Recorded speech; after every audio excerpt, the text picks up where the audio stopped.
Hello, this is Lazarus Recovery YouTube, and my name's Chuck, and I'm going to be talking about a couple things here. The first one is 3 words. I probably have set up the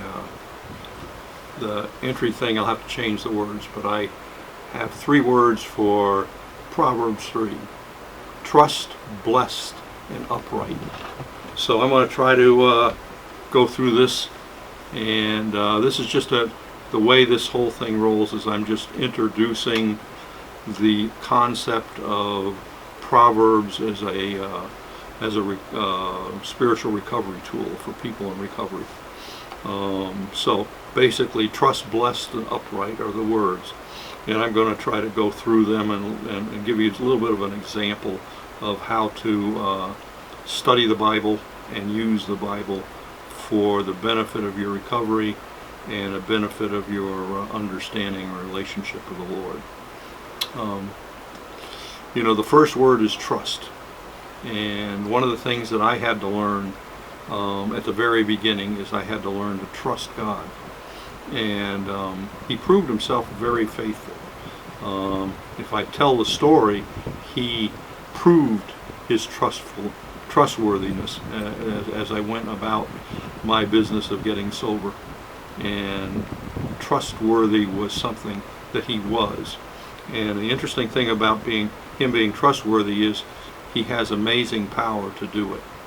You look back and you just wonder how amazing He was at doing that. I'm really grateful that in all of my days He proved Himself utterly and absolutely and completely trustworthy.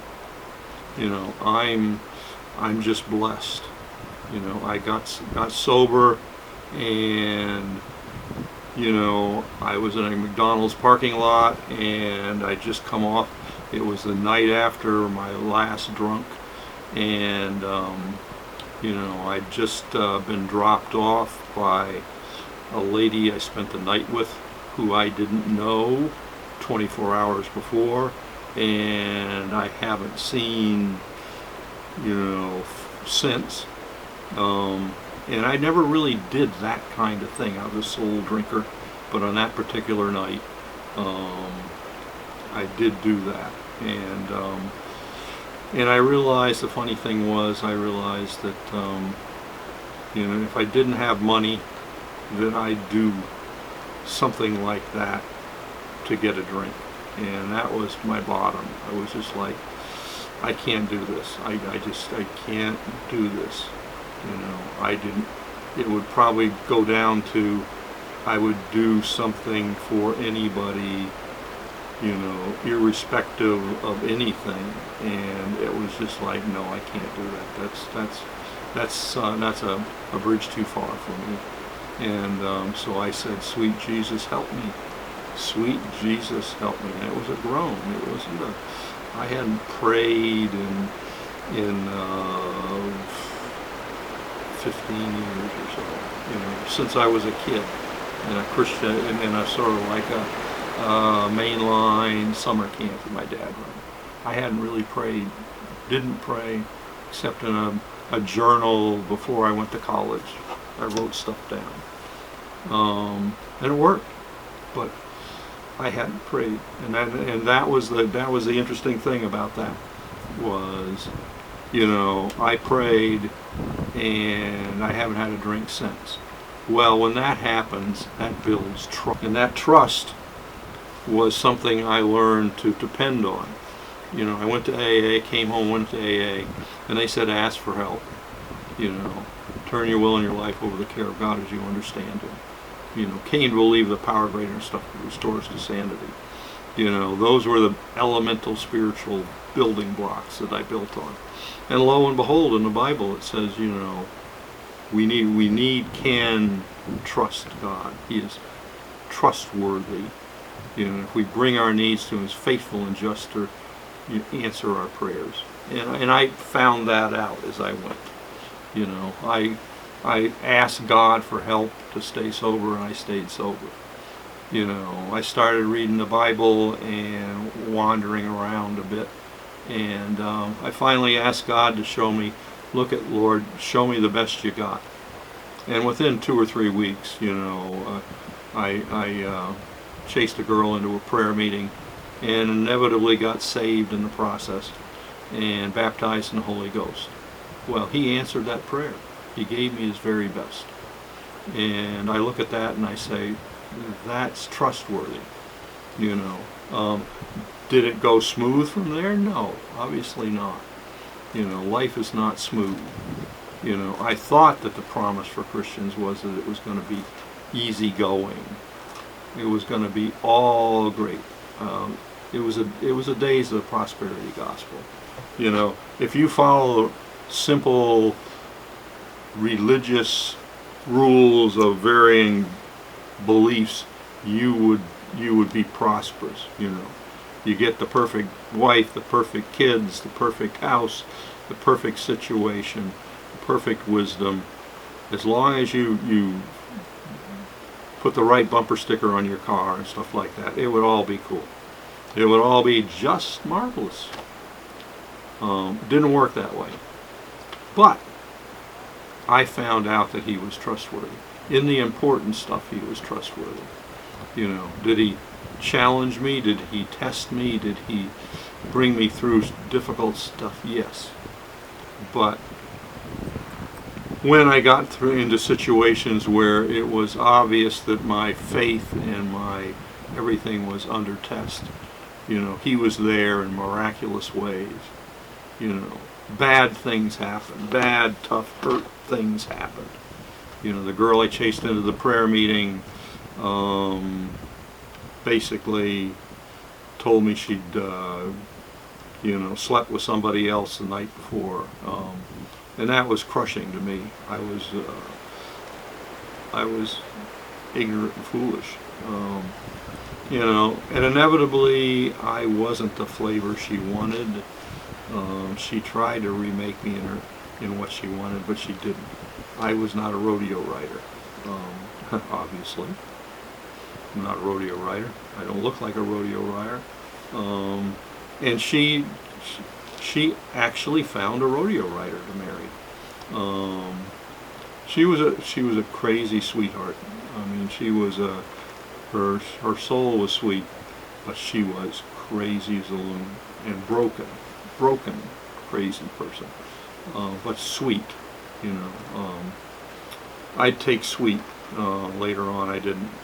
I got the broken and the crazy, but I didn't get the sweet.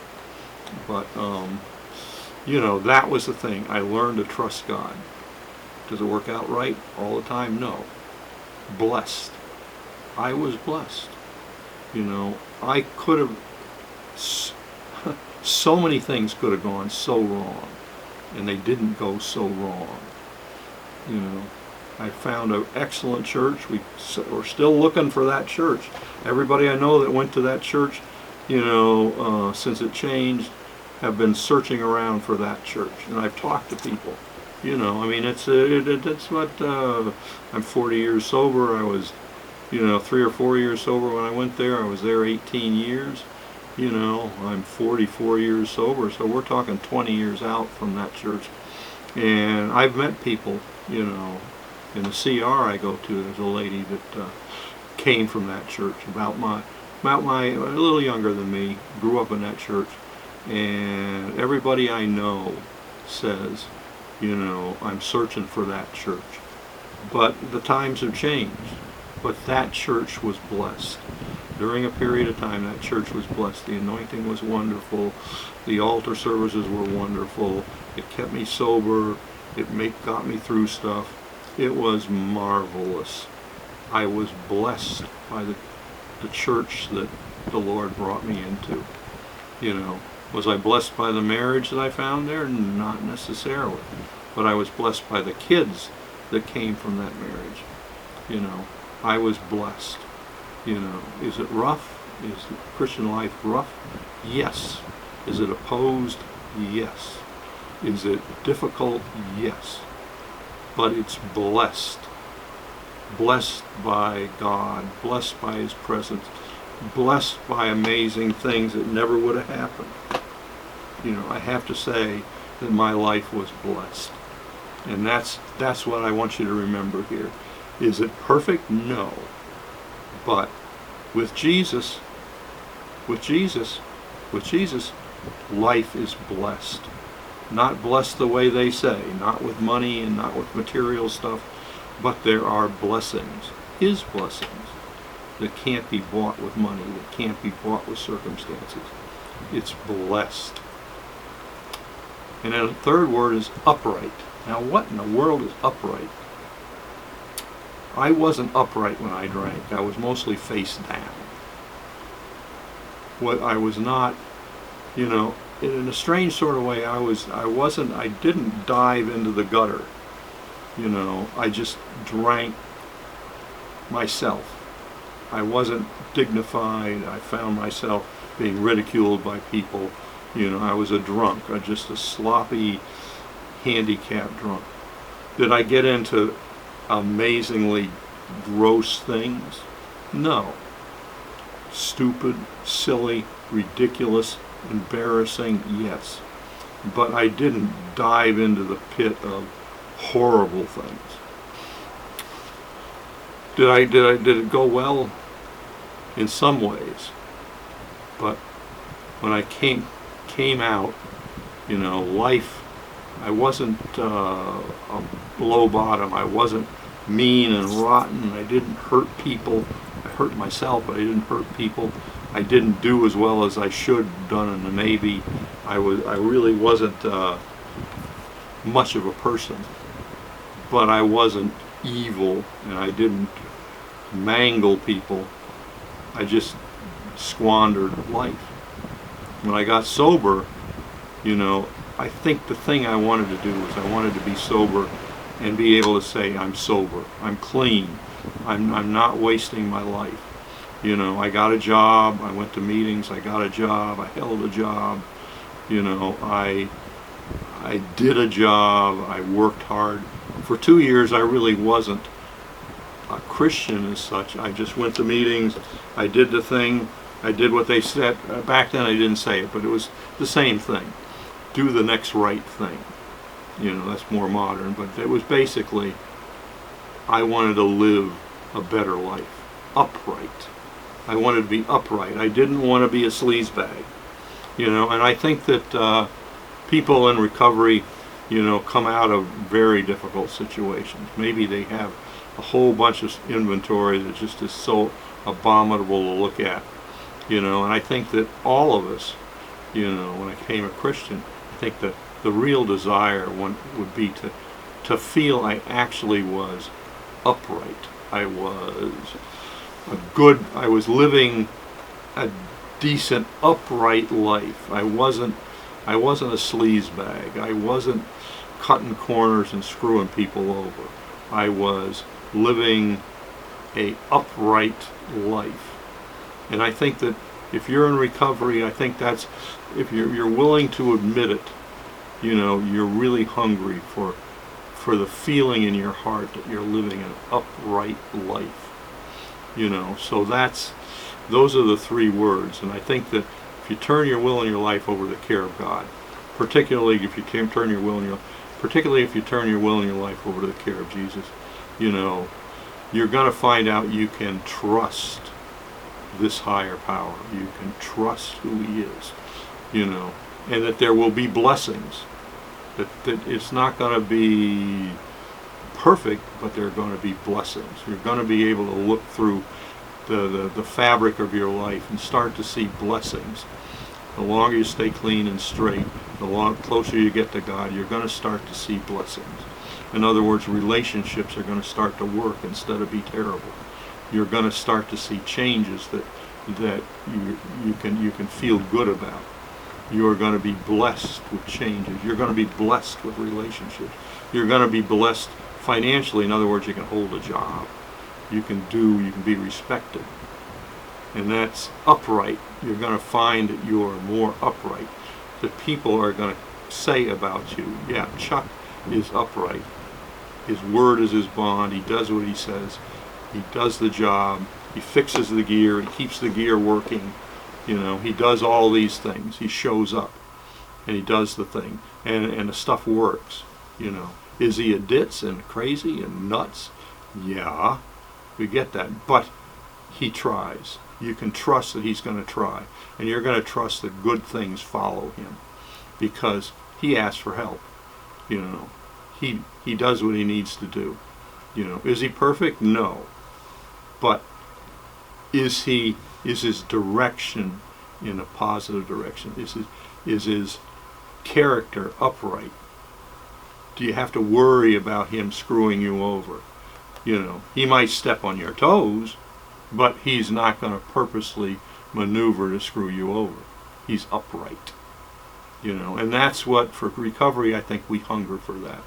After all the years of spending so much time making excuses, so we spend so much time making excuses that we hunger for being upright. So those are the 3 words. Go to the Proverbs and read them on a daily basis, and it will sort of reorientate you to the positive way, and you're going to be surprised how good recovery it is. The 3 words for Proverbs 3, and there's probably others, are trust, blessed, and upright. You got to. The beginning of recovery is trusting God to do good stuff for you. If you trust God and you follow through and stuff like that, there will be blessings. Will there be difficulty? Yeah, if you follow the Lord, there'll be difficulty. But there will be blessings, relational blessings, a whole bunch of different things. Will it be perfect? No. But there will be blessings that you wouldn't have had unless you took the course of following Jesus. And you'll be upright. In other words, you'll be able to know that people look at you and can depend on you, that you're gaining respect. Will the people that you hurt respect you? Not for a while, maybe never. But people that you know, that you run with, will start to respect you because you are upright, you're dependable, you are living an upright life. So the 3 words are trust, blessed, and upright. Trust God, be blessed, and enjoy the feeling of being upright for a change.